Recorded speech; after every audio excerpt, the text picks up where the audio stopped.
Radio Wave. Děláme vlny. Letos v květnu vychází 7. studiové album československé nebo slovensko-české hudebnice, kterou znáte dobře nejenom z vysílání rádia Wave. To album se jmenuje Pozvi máně prídem a se mnou ve studiu sedí Katarzia. Ahoj. Ahoj. My děkujeme teda, že jsi přišla, že jsme tě pozvali a přišla si, ale tohle album vlastně odkazuje k něčemu, co já dobře znám, a to je opak něčeho, čemu se říká FOMO, Fear of Missing Out, když člověk se prostě bojí, že nestihne všechny večírky, koncerty, pozvání, kafe a vlastně si řekne, nemusím všechno stihnout a možná nechci všechno stihnout. Má to takový ekvivalent, říká se tomu joy of missing out. Máš ty schopnost si užít to, že tě někdo pozve a ty nepřijdeš? Nebo je tam pořád nějaká jako pachuť, kdy si říkáš, měla bych? Ono to znie až zákerne, že ma niekto pozve a ja na schvál neprídem, ale ďakujem inak za pozvanie a som rada, že som tu. No, je to skôr, myslím, že to začalo cez COVID, kedy sme všetci boli doma a podľa mňa u veľa ľudí sa to potom preklopilo do toho, že chvíľu sme neradi chodili medzi ľudí a potom sa to zase vrátilo a zase sme si začali užívať to, že niekde sme, ale mne sa to nikdy zase nejak úplne nevrátilo a je to pre mňa ťažké byť niekde, kde je veľa ľudí a možno aj kvôli tomu, že som precitlivela na zvuky a veľmi ma trigruje, keď je niečo niekde nahlas a keď je veľa ľudí v jednej miestnosti a skrátka prestala som vlastne už aj úplne tancovať, lebo to mi príde, nejak sa pri tom vždy cítim strašne trapná, takže všetky také tieto kolektívne akcie typu zábava, ktoré sa často do toho zvrhnú aj na nejakej vernisáži alebo v divadle, alebo tak je to pre mňa také náročné, ale snažím sa prekonávať a chodiť medzi ľudí, lebo podľa mňa najväčšia inšpirácia sú ľudia a ich príbehy a to, keď sa rozprávame spolu, tak sa trošku si vždy hovorím, že strašne sa mi nechce a sedím už teda doma oblečená a obutá a rozmýšľam, či odísť, ale nakoniec buď nejdem, alebo si poviem, že fakt by si mala ísť, musíš už ísť medzi ľudí. Ono to je možná trochu mileniálský téma, minimálně jsem to pochopila ze všech internetových reakcí, že je to vlastně taková naše generační věc, která teďka jako i trošku určuje naše třeba stárnutí, stejně jako popírání nějakého konceptu dospělosti. Tohle je tvoje 7. album, tak máš pocit, že něčím třeba dospívá tvoje práce, nebo že to album zrcadlí nějakou zralost? Inak neviem, či to nie je už 9. alebo 10. album, ale ja už to ani nepočítam, ale to je jedno. Ja mám také, myslím, že u mňa je dosť problém to, že naozaj sa bránim tomu dospievaniu a je to vo veľa rovinách. Niekedy mi príde aj, že sa cítim, že to už je také trochu trapné. Že v podstate pozorujem na sebe, že ako odmietam aj to, že usadiť sa, povedať si, že na tomto mieste už zostanem, že s týmto partnerom spolu budeme, tak poďme sa zobrať, že poďme mať deti a toto sú veci, ktoré ma z nejakého dôvodu desia, ale možno by som už, že mám pocit, že som proste v takom bode, že fakt sa to preklapa do toho, že už by som aj povedala tomu svojmu vzdorovitému ja, že tak dobre, tak teda áno. Ale zároveň stále je tu také sociologické pozorovanie toho, že ako tie vzťahy vyzerajú, keď sú na celý život u tých našich rodičov a že aká je tam nejaká tá miera toho, že väčšina z nich odmieta nejaké terapie, sebareflexiu alebo nejakú vlastnú psychoanalýzu a že ako vyzerajú tie vzťahy. Ale tá prvá pesnička, tá Pozvi ma neprídem, tak tá je pre mňa určite taká, že ona sama o sebe je taký detský až detinský vzdor a že niekedy tam vlastne hovorím veci, ktoré sú presný opak. Napríklad tam hovorím, že nebudem chodiť do fitka na schvál, ale budem chodiť do mekača, tak to nie, ja chodím do fitka a občas teda idem aj do mekača, ale snažím sa nie.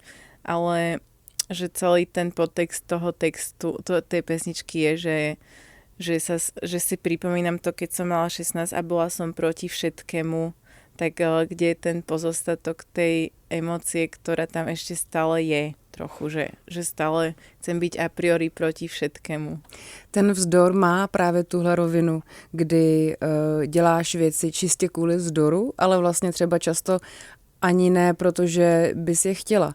A to mě u toho, když to tvoje album poslouchám, napadá, jak se vlastně člověk umí navigovat tím, co je prostě vymezování se vůči genderovým stereotypům, vůči nějakým nárokům prostě společenským na to, jak vypadá ženský život, co mám a nemám dělat v určitém věku a jak to vlastně rozpoznáš nebo jak to umíš oddělit od toho, co ty jako člověk doopravdy chceš. Je to ťažké, lebo vlastne to je presne to, že ja neviem počuť svoj vnútorný hlas.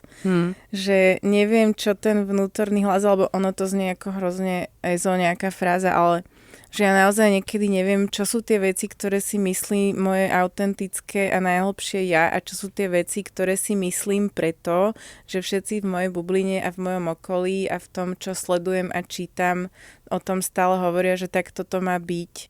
Na tom albume teda rozoberám aj tú rolu materstva a toho, že biologicky teda už je tu na nás nejaký tlak, že proste po 35-ke začína klesať tá možnosť prirodzene otehotnieť podľa všetkých štúdií a teda cítim sa byť ako konfrontovaná s tým vlastným telom, že teda už sa musím rozhodnúť, lebo budem mať 38, ale vlastne stále neviem v sebe počuť to, že čo chcem ja.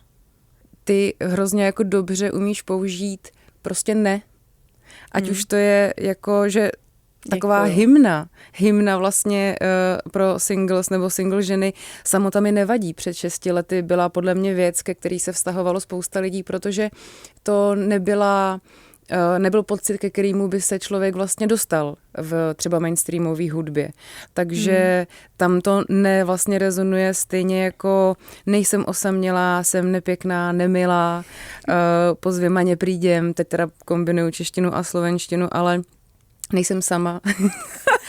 A to máš teda umíš říkat ne? Jako jsi si vědomá toho, že to je ten tvůj prostě mic drop, nebo ten kopák, že prostě se umíš vymezit, možná i v osobním životě? No, je to pre mňa ťažké vôbec to vidieť s nejakým odstupom, pretože na jednej strane sa podozrievam z toho, že ten vzdor je skrátka nejaký prežitok toho detstva. A že sa snažím byť dospelá podľa nejakých mojich predstav, ktoré ani neviem na základe čoho stoja, ale napríklad ja teda milujem ľudí konfrontovať aj v real life situáciách s tým, keď sa mi niečo nepáči, ale snažím sa teda naučiť to robiť bez nejakej agresie a hnevu, ale skôr nejak konštruktívne, čo niekedy je ťažké, keď je to niečo, čo je, akože keď sa niekto chová hrozne. Ale napríklad tie texty, kde spievam, že som nepekná a nemilá, tak tam mi ide o to, že stále strašne mi vadí tá objektifikácia žien vo verejnom priestore a to, že myslím, že je tu stále vyvíjaný hrozný tlak na to, že musíte byť krásna, mladá a štíhla a že nech sa teda akokoľvek tvárime, že bola nejaká vlna toho, že príjmame aj ženy, ktoré nie sú štíhle v modných časopisoch napríklad, alebo v filmoch, alebo v televízii, ktorí udávajú ten diskurs, tak zase sa to vrátilo a že toto mi príde, že nejak zmizlo. A skrátka, mne to vlastne strašne vadí, že sa navzájom hodnotíme podľa toho, ako vyzeráme. A že z toho vychádza ten vzdor toho, že ja budem nepekná a nemilá, lebo tá kontrola vzájomná, hlavne medzi ženami, mi príde stále hrozná. Ty si tady už vlastně naznačila nějaký sesterství, nějaký pocit vlastně podpory ostatních žen na základě třeba stejné zkušenosti nebo zkušenosti s podobnýma překážkama. My jsme teda asi vyrůstali v podobným jako období. Já si nepamatuju, že by vlastně jako téma sesterství nebo nějaký cis code takzvaně vlastně vůbec jako byla věc, že by to bylo ve filmech, že bych o tom slyšela někoho prostě zpívat, psát poezii. Většinou to skončí na jo, proč chodíš s ní, choď radši se mnou, prostě bez také hrozná a podobně.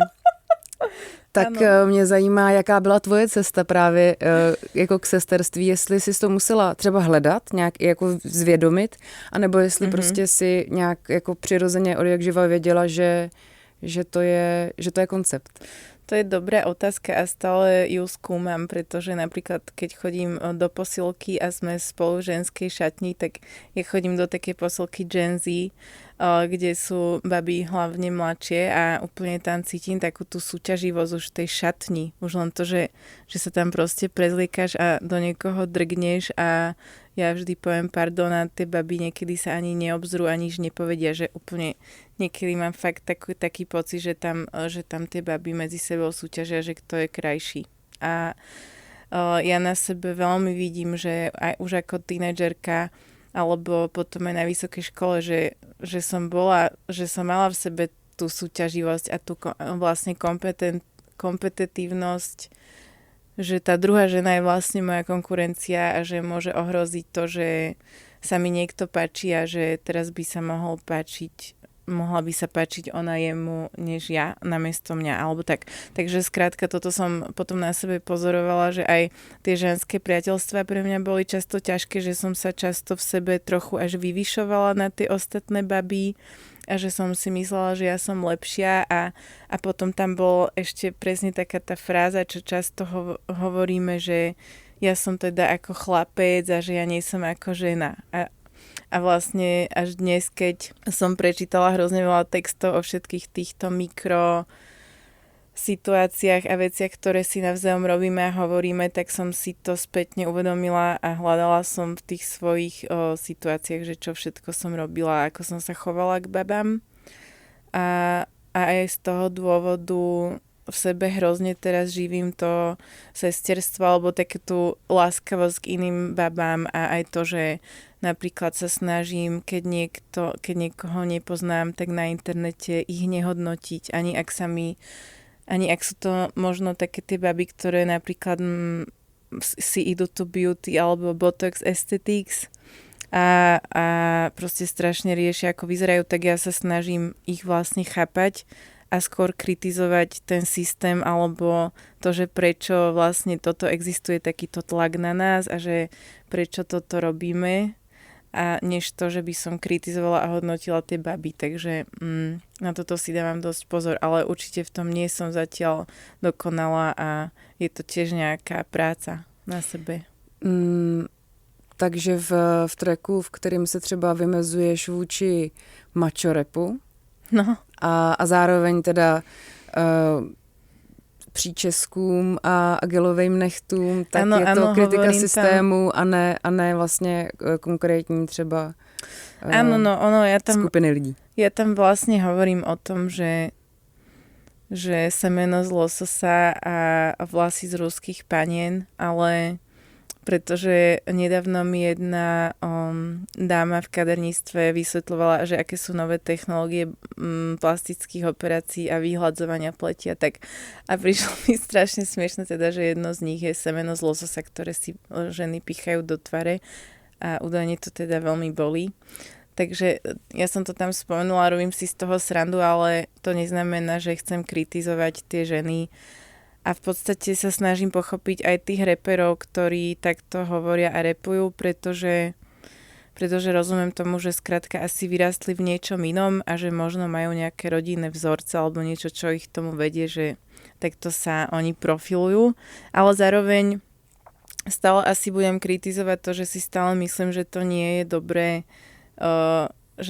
dobré pre tú spoločnosť, keď sa takto o tých ženách hovorí, pretože to podporuje to, aby to tak zostalo.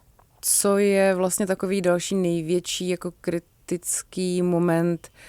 Mi přijde track, v kterém komentuješ neudržitelný vlastně růst, nějaký agresivní mediální prostor, kulturní války, bytovou krizi, těch jako třecích ploch tam cítím hodně. Zajímá mě, jak se dá vlastně takhle strašně komplexní svět se všema jeho problémama jako hudebně zpracovat, protože je tam těch témat fakt hodně. A chtěla bych vědět, jestli když to píšeš, tak si říkáš, ne, tohle je moc abstraktní, to musím říct úplně přesně doslova, tak, jak je to prostě ten problém pojmenovaný. A nebo jestli si někdy řekneš naopak, jako, ne, tohle už je zbytečně popisný, to je přece úplně zřejmý, co tady říkám. Jakože, protože to je asi docela složitá konstrukce. No, myslím, že s tou popisnosťou mám trošku problém, že by som možno aj chcela, aby to bolo abstraktnejšie, ale myslím, že to je taký môj charakteristický rukopis, že vždy to všetko poviem tak presne, ako to niekde prečítam. A zrovna tento track, to empatia sa bude učiť ako matika, tak v tom refréne hovorím, že precitlivosť bude zakázané slovo, tak to vlastne odkazujem na to, že často ľudia hovoria, ty si taký precitlivelý, alebo ty si taká precitlivela. A pre mňa to slovo má negatívny podtón a prišlo mi to vlastne, že to je devíza byť citlivý a byť možno aj hypercitlivý, lebo na základe toho potom možno tí ľudia vedia byť empatickejší k ostatným. A tie ďalšie veci, témy, ktoré som narvala do tohto treku, tak to bolo tak, že som išla na rezidenciu, zobrala som si 10 knížiek a nevedela som, ktorú skôr čítať a hovorila som si, musíš niečo napísať, už musíš napísať niečo, čo bude spoločenská téma. Takže som lovila v tých knižkách, čítala ich naraz a snažila som sa to tam všetko narvať a jedna z tých knížiek bola o tom, že vlastne v médiách často vidíme hlavne negatívne správy, ale ona je o všetkých tých pozitívnych a sú to vlastne štatistiky a grafy toho, ako sa život na svete zlepšuje. Sú tam nejaké štatistiky chudoby v Afrike a v krajinách tretieho sveta a tak, takže som sa tam snažila napratať toto, ale to je tam myslím v jednej vete nakoniec. A potom som ešte čítala knižku od jedného gréckeho filozofa, ktorá sa volá Nerúst. A to vlastne ani doteraz neviem, ako to preložiť do slovenčiny, pretože keď tam hovorím to slovo nerast, tak ono to znamená aj nerast ako hornina, čiže napríklad kameň, čo sa dáva do šperku, áno. Takže neviem, či som to preložila správne, pretože tam hovorím, že planéta potrebuje nerast, ale myslím týmto, že by si neměli těžit možná. Například. Nechme nerosty v planetě. Planeta je potřebuje. Já si myslím, že ti to vychází i právě v tom druhém významu. Nejhorším. No, máš pravdu, to už je príliš na tretiu. Ale skrátka mi išlo o to povedať, pripomenúť to, že kapitalizmus celkovo stojí na tom, že stále všetko musí rásť, my stále chceme viac, aj vo vzťahoch, aj v nakupovaní, aj v tom, čo chceme vlastniť, ale aj možno v nejakom osobnom šťastí, že stále proste čakáme, že každý deň budeme strašne šťastní, ale to pritom je úplná blbosť, pretože život je väčšinou na hovno. A to som sa tam snažila povedať, pripomenúť, že teda možno by sme nemuseli stále chcieť toľko, že by nám mohlo stačiť aj sol a chlieb. Rozchodové písničky, vztahové písničky je také velká součást tvojí tvorby a mají určitě svoje místo i na tom novém albu. S tím, že už těch alb je několik, předpokládám, že se i ty tracky v čase prostě vážou k různým jiným vztahům. Napadlo mě, když to poslouchám, ono to má hroznou intenzitu, že jo. Každý ten track zní prostě fatálně, jakože tohle je prostě on. Tohle je prostě šílený. Jako, jak tohle přežiju. A i to vlastně reflektuje, že to je pořád do kolečka. Nám po rozchodech, nám, co neděláme hudbu, zbydou fotky, tričko ve skříni. Tobě zbydou alba, jakoby s tím nejsyrovějším pocitem. Jaký to je poslouchat to třeba zpátky? Pomáhá ti to, že v takovém jako nadhledu, že si řekneš, když seš prostě úplně v tom po uši, hele, ale jako to jsem už byla tady jako na albu předtím a předtím a předtím. Je to k něčemu dobrý? Ono vlastne, mne to už príde dosť smiešné a teda nechcem tým zhadzovať tie pesničky, pretože verím, že keď sa niekto práve rozišiel, tak možno mu pomôžu, ale skrátka môj vzťahový vzorec je celý život to, že ja mám vlastne celkom nefunkčné vzťahy a snažím sa ich napraviť a riešim to na terapiách už 10 rokov a skrátka tie moje vzťahové vzorce nie sú v poriadku a každá tá pesnička o tých rozchodoch je niekedy o tom, že niekto sa mi páči 2 týždne a ja som skrátka zamrznutá stále v tom 14-ročnom dievčati, ktoré vždy hrozne vzblkne pre niekoho, koho ani nepozná a môže to byť úplne z nezmyselných dôvodov, ale často je to veľmi intenzívny pocit a myslím si, že u mňa je to niečo až také trošku nemocné. Nie je to postavené na realite a potom následne vždy príde ten rozchod, pretože ono to stojí to proste na nejakej na niečom nereálnom, takže skôr keď spievam napríklad tie staršie pesničky, tak vždy sa v duchu smejem, že toto som už predsa spievala pred 10 rokmi a stále je to isté, že kedy sa teda už z toho pohnem, ale verím, že už sa k tomu blížim. Že je to asi teraz na dobrej ceste, ale skrátka mala som fakt veľké problémy s tými vzťahmi a myslím, že to je aj jeden z dôvodov, prečo som vôbec robila pesničky. No a nemáš právě pocit, že kdyby náhodou z toho všechno vyřešila a ty vody se prostě uklidnily a ty si věděla přesně, jako co se děje, bylo to v realitě, v tvojí realitě úplně tak, jak potřebuješ, že ti odpadne ten jeden velký zdroj, který se vlastně tou hudbou dost prolíná a je pro ní hodně vlastně specifický. No teraz sa smejem preto, lebo zase si trafila do čierneho, ide ti to veľmi dobre, pretože vlastne príde mi, že posledný rok a pol teda sa mi podarilo, jednak mám celkom, mám pekný funkčný vzťah a vidím na sebe, že som prelomila asi tú bariéru toho, kedy sa dostanem na tú zdravú stranu. A mám strašný problém s písaním a je to fakt zúfalé pre mňa, pretože ja fakt nemám absolútne žiadnu potrebu písať ani tvoriť. A trvá to už rok a pol a preto je tam jedna pesnička, ktorá je o šťastnej láske, horko ťažko napísaná, pretože naozaj pre mňa to šťastie nie je vôbec inšpiratívne, aj keď je to strašné, ale skrátka už som v takej fáze, že si hovorím, že beriem to písanie pesničiek tak, že viem o sebe, že musím sa niekde zavrieť a čerpať z iných zdrojov, to znamená príbehy iných ľudí alebo literatúra. Alebo mohli by to byť asi filmy alebo akékoľvek iné umenie, ale ja mám rada tie knihy, pretože tam to mám presne napísané a môžem to vykradnúť. Aj keď někdy si to potom prerobím podle seba. Nemusíš na sebe možná mít nárok vyplodit další album, ale můžeš dělat hudbu třeba jinak. Ty si pracovala se světem divadla teďka dost intenzivně, tak máš nějaký další třeba hudební vize, kdyby ti nešlo dál napsat další desku? No práve to divadlo pre mňa je super, pretože na tom albume sú aj 3 veci z divadla, ktoré sú z pražského divadla ABC a to bolo robili sme predstavenie Nebesa v režii Mariana Amslera. Je to pre mňa strašne dobré, že mám tú predlohu alebo tú hru a v nej si môžem hľadať, že čo akej postave napíšem a vymyslím, práve preto, že už nemusím čerpať z vlastného života. Takže pre mňa to je vždy strašne super motor. Zároveň je tam také možná víc práce nebo spolupráce, než na psaní solového alba.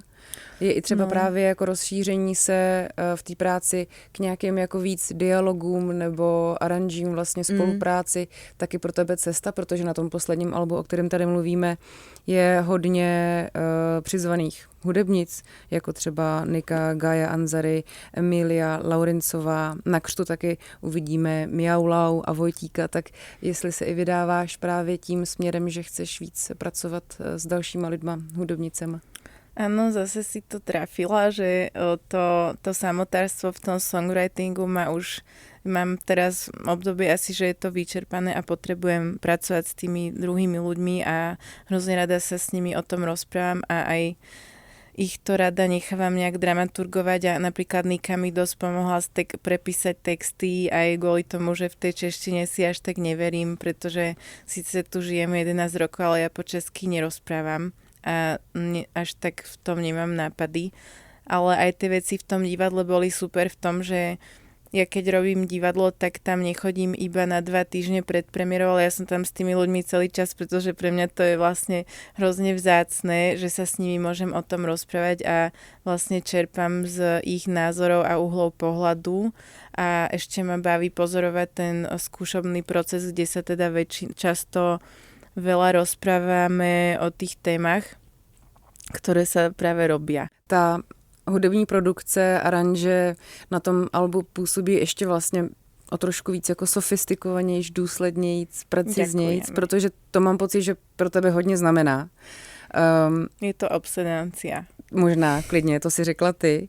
Jak vznikají ty skladby, protože vznikají jako analogicky, jako komplexně té hudbě, anebo prostě si sedneš, stane se něco v tvém životě, máš prostě nějakou inspiraci a třeba to vysolíš prostě na jeden zátah. No je to už dnes teda tak, že to beriem ako svoju prácu, takže trošku je ako povinnosť, tak tým pádom sa snažím iniciovať aj ostatných ľudí, aby sme niečo urobili.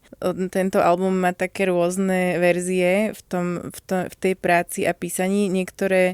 Niektoré som urobila práve pre to divadlo, takže som to potrebovala urobiť rýchlo. Takže som často si našla nejaké sample. Poskladala som tie sample, potom som ich celé vyhodila a urobila som tam vlastne všetky bicie, basy, celú tú formu, harmonie, synťaky a tak. A potom keď sme to nahrávali na ten album, tak som zase poprosila muzikantov, aby každý nahral tú svoju časť, ktorá tam už vlastne bola napísaná. Ešte sme s 8Kidom a s ďalšími producentmi tie veci prekopávali a on tam niečo dorábal. Skrátka, hrabali sme sa v tom dlho a potom sú tam pesničky, ktoré boli čisto klavírne veci, ktoré som napísala s klaviristom Robinom Galliom, ktorý so mnou hrá asi 2 roky v kapele a práve on je brutálny muzikant, ja ho hrozne obdivujem. On má asi 21 alebo 22 rokov, ale skrátka, keď si sadne ku klavíru, tak pre mňa je to úplne také wow. Takže niektoré tie veci a ich tam dosť sme zložili spolu. 2 z nich, napríklad tú prvú To pozvím a neprídem, tak on vymyslel úplne s tým, že sám, že prišiel s tým, že toto vymyslel, tak poďme z toho niečo urobiť. A potom tam bolo niečo, čo som mala čo som si vymyslela na klavíri ja, ale on sa na tom smial a tak to vylepšil. Ty si řekla, že jsi hodně zatížená na tu hudbu a teď zároveň říkáš, že se tvůj klavírista smál tomu, když si něco vymyslela. Já jsem shodou okolností ještě našla na scmusic.cz nějaký medailonek tvůj stoletej, kde někdo píše, že písničky píšeš intuitivně bez znalosti akordů. No, tak, áno, bohužiaľ stále nepoznám tie akordy. Takže já jsem se tomu zasmála, ale vlastně mají pravdu. No áno, ale ono to je tak, že ja keď si ten akord zahrám a tak ja už mám také kategórie v mozgu, že aké to asi sú, že asi to bude nejaká 7 alebo 9, ale inak to vlastne nad tým nerozmýšľam. Tak ale nechybí ti to evidentne. Ale teraz práve sa to začínam učiť, pretože som začala chodiť na gitaru. Mm-hmm. Mám učiteľa, ktorý má asi 19 a on ma všetko učí. On ma učí vlastne, ako tá gitara funguje, ako fungujú, že prečo celý život používam tie postupy harmonické, aké majú oni vzťahy, tie akordy medzi sebou a tak. Takže teraz som odhodlaná sa to naučiť. Tak já ti moc děkuju. Hlavně ať ti neschází inspirace, ať už ji budeš brát kdekoliv. Ďakujem a ďakujem ti za rozhovor a že si na mňa našla čas a poslechla si ten album. Tolik katarzia k novému albu Pozvima neprídem. Vy si můžete album už teď poslechnout na streamovacích platformách a taky se můžete podívat, jestli třeba nezajít na některý z koncertů, třeba v září do paláce Akropolis. Od mikrofonu vás zdraví Tereza Havlínková. Český rozhlas, Rádio Wave. Děláme vlny.